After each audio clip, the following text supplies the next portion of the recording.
ለመጀመሪያ ጊዜ ሴት ልጅ ራሷን አዋርዳ ራሷን ዝቅ አድርጋ የፍቅር ጥያቄ የተመለሰላት ሄርሜላ ትባላለች ማለት ነው። እንግዲህ እንደምታዩት ቅድም ላይ እና ትላንትና የተላለፈው ሩታ ስላለች እሱ እየተጨናነቀ ልክ እንደማይፈልጋት ሩታ እንደሚፈልጋት እያለ ህዝቡንም እያታለለ ራሱንም እያታለለ ነበር። ነገር ግን የአብርሽ ውሳኔ አሁን ትክክለኛ አፍቅሯት ነው ወይ ትክክለኛ ወዷት ነው ወይ የሚለውን ለእናንተ እተዋለሁ ማለት ነው። ምክንያቱም አብርሽ ማለት ነው ትክክለኛ ፍቅር ከማን እንዳለው ያስታውቃል። መቼም አሁን ላይ እንደዚህ ስታለቅስበት እንደዚህ ስትለምነው ሄርሜላ ማለት ነው ራሷን ዝቅ አድርጋ ላለመግፋት እንጂ ወይንም አፍቅሯት ፈልጓት እንዳልሆነ ግልጽ ነው ማለት ነው። በደንብ ነው የሚያስታውቀው ማለት ነው። እና ሩታዬ ደግሞ ብትተውም ቢተዋትም እሷ ናት ቀድማ የተወቹ ማለት ነው። ቀድማ አልፈልግህም እኔ በችግሬ ሰዓት ከጎኔ ያልሆነ ወንድ አይሆነኝም ብላ የተወቹ እሷ ናት። ስንት እኮ ተለማምጠሃል፣ ስንት ነገር አድርገሃል። ሁሉንም ምላሽ ያልሰጠችህ እሷ ናት ቀድማ ማለት ነውና ዛሬ ለዚች ፍቅርህን ብትመልስ ሩታ ትጎዳለች ወይንም ሩታ ልጅን አታሳየኝም ብለህ እንዳታስብ ማለት ነው። ምንም አይመስላትም። ሀቂቃ ሩታ የሴት ጀግና ናት፣ የሴት ቆራጥ ናት። ምክንያቱም ሩታ እንደዚህ ባለህበት ሰዓት አይደለም የቀረበችህ። ምንም በሌለ ሰዓት፣ ምንም ባልተለወጥክበት ሰዓት፣ ባዶ በሆንክ ሰዓት ነው ያገኘችህ ማለት ነው። ለዚህ አበቃችህ። እንደዚህ በሴት እንድትወደድ ያደረገችህ ሩታ ናት። እንኳን አንተ ማለት ነው አልፎ የቡታጀራ ዩቲዩበሮች በሙሉ እናቤል ለዚህ አበቃቻቸው እሷ ናት ማለት ነው። እሷ ከመጣ ወዲህ ነው ሁላችሁም የምናውቃችሁ ማለት ነው። ማንም አያውቃችሁም ነበር ማለት ነው። እና አቶ አቤል ደግሞ እንግዲህ የበላህበትን እጅ መንከሱ እዳር ደርሶልሃል ማለት ነው። ነገር ግን በልመና የተገኘ ፍቅር ይቀጥላል የሚለውን አብረን የምናይ ይሆናል።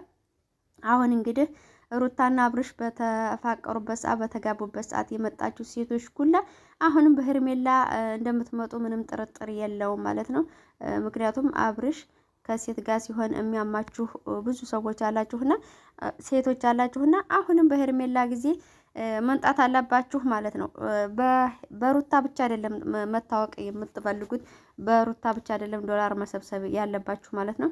በሄርሜላም ሰዓት መጣችሁ እንግዲህ ይህንን የልመና ፍቅር ምን እንደምታስቀሩት ምንም ጥርጥር የለውም ማለት ነው።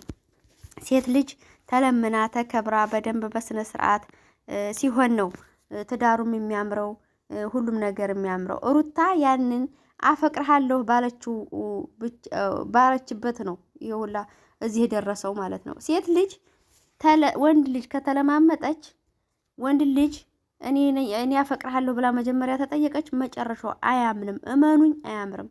ደግሞ አንዳንድ ኮሜንታተሮች አላችሁ ክብር ይበልጣል፣ አብርሽ ክብር ይበልጣል፣ አጨብጫቢዎች፣ እዛም ትክክል እዚህም ትክክል። እዛ አሁን ቅድሙ ቪዲዮ ላይ የሩታ የጀግና አያትስ እንዴት ጀነን እንዳለች ሄርሜላ ራስሽን ዝቅ አታድርጊ፣ ሄርሜላ ራስሽን አታዋርጂ ስትሉ የነበራችሁ አሁን ደግሞ ማለት ነው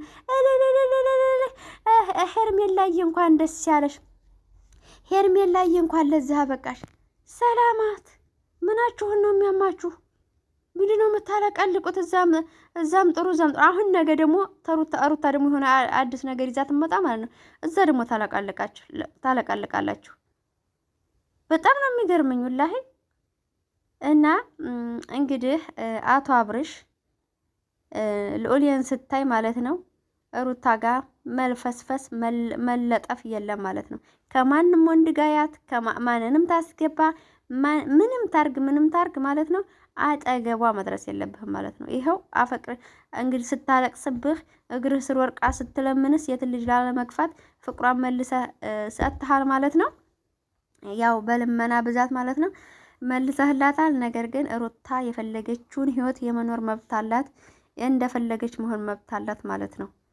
እሷ ከሌላ ወንድ ጋር ስትሆን አይመምህ خلاص ለእሷ ያለው ፍቅር አብቅቶ ነው አይደለ? ሄርሜላን አፍቅር ያለው ብለህ መልስ ሰጠኸው እና እንደዛ ስለሆነ ሩታ ጋር ያለህን ነገር ምንም እንደሆነ ታነሳለህ ማለት ነው።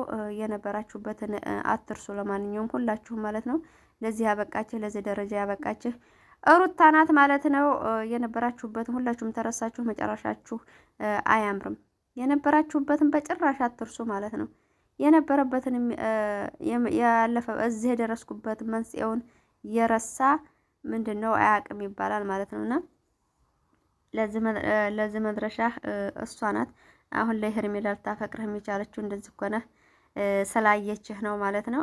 ሀባይቦቼ እንግዲህ የሩታ ወዳጆች ፍቅሯን አልተቀበላትም ብላችሁ ፍቅሯን ለዚህኛው መለሰላ ብላችሁ ሩታን እንትን እንዳትሉ ማለት ነው። ምክንያቱም እሷ አይሞቃትም፣ አይበርዳትም፣ ምንም አይመስላትም። የፈለጋትን ማፍቀር የፈለጋትን ከፈለጋት ጋር ህይወት መቀጠር የምትችል ልጅ ናት ማለት ነው።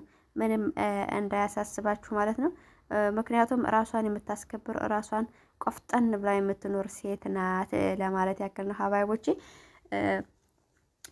ግን አብዛኛው ሴቶች ማለት ነው ወንድ ልጅ አትለማመጡ፣ ተው፣ መጨረሻችሁ አያምርም። ወንድ ልጅ እንደዚህ ተለማምጦ ሲያገባችሁ ነው እንጂ እናንተ ተለማምጣችሁ ፍቅራችሁን ከተቀበላችሁ አይሆንም፣ በቃ አይሆንም። እንደው ምን አለ ትሉኛላችሁ? አሁን ሄርሜላ እና አብርሽ እንደው ጠብቁ እንደው ምን አለ እንድትሉ መጨረሻው አያምርም። ሴት ልጅ ራሷን ስታስከብር ነው የሚያምረው ማለት ነው። እና እነ ኮሜንታተሮች ደግሞ አጨብጫቢዎች ማለት ነው እዛ ምልልልል ኧረ እንደው ምን ይሻላችኋል ሀባይቦች? ወይ ሱብሃንአላህ ወላሂ በጣም ነው የምትገርሙት። በጣም ትገርማላችሁ። ለማንኛውም አላህ ሂዳያ ይስጣችሁ። አቋም የሌላችሁ ሽልጥልጦች ማለት ነው። እዛም ትክክል እዛም ትክክል እና ሀባይቦች ላይክ አድርጉ። እንግዲህ ነገ ሩታ በአዲስ ቪዲዮ ትመጣለች ብለን እንጠብቃለን። ባይ ባይ። እኔ ለማንኛውም በነገራችን ላይ የሩታም ደጋፊ የአብርሽም ነቃፊ የሄርሜላ ነቃፊ ሆኜ አይደለም፣ ግን ሴት ልጅ ራሷን ዝቅ ስታደርግ ስለማልወድና ስለማልወድ ብቻ ነው። እና እነ ትክክል ደግሞ አቋም ስለሌላቸው ለዛ ነው እንጂ እኔ ቢቀበላት ባይቀበላት ቢቀጥሉ ባይቀጥሉ ቢጋቡ ባይጋቡ አይመለከተኝም። አይ ዶንት ኬር አባውት። ምክንያቱም የእነሱን ህይወት የሚኖሩት ራሳቸው ናቸው። እኔ ነኝ የራሴን ህይወት የምኖረው ማለት ነው። እንደ ማንኛውም ደጋፊ እኔ ወገን ለይቼ ያን ነቅፌ ያን ደግፌ የምጨፈጭፍ ወይንም የምዘልፍ ሴት አይደለሁም። እኔ የራሴ ህይወት አለኝ። ግን አንድ ሰው ላይ ስህተት ታይ ያንን ስህተት ነው ብዬ የምናገር ሰው ነኝ። ከሚያጨበጭበው ጋር አላጨበጭም። ለዛን ያክል ነው ሀባይቦቼ ማለት ነው። ላይክ እያደረጋችሁ ሸራ አድርጉልኝ ማለት ነው። ወዳችኋለሁ። እንግዲህ ተመልሰናል ወደ ዩቲዩባችን ትላላችሁ። ወዳችኋለሁ፣ አከብራችኋለሁ። ፈጣሪ ሀገራችንን ሰላም ያደርግልን፣ ኸይር ያሰማን እያልን እንግዲህ በአዲስ አይዲያ እንመጣለን። እስከዛው ድረስ ደህና ቆዩልኝ። ባይ ባይ። ወዳችኋለሁ። ሰላም ሁኑ።